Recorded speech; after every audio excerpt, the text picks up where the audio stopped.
There were fresh calls today for Universal Retirement Protection Scheme to be implemented in Hong Kong.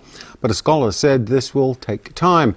As Evelina Leung reports, he also stressed the main focus now shouldn't only be on how the scheme should be run, but also on how it would be paid for. A group of protesters marched from Cheung Kong Center in Central to Government House this morning. Among them, a number of elderly people. They called for the implementation of a universal retirement protection scheme in Hong Kong. Everything is so expensive. The money we receive right now is simply not enough, this protester said. Since the former Governor Chris Patten suggested the idea of a universal retirement protection system 20 years ago, there have been many suggestions on how the system should be run.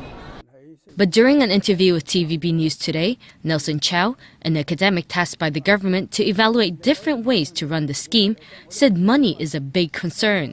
We are not lacking of suggestions. In fact, there's a lot of countries around the world implementing different kinds of income protection for elderly people. So I think it's not difficult at all to come up with one or two suggestions how to go in future.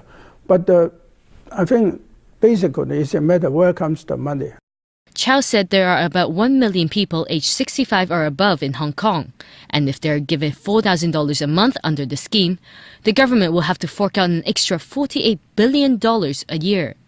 After deducting the current subsidies being given out, the government will still need to come up with more than $20 billion a year.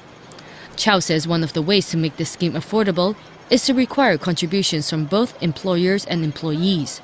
He's expected to submit a report to the government by the end of the year. Evelina Leung, TVB News.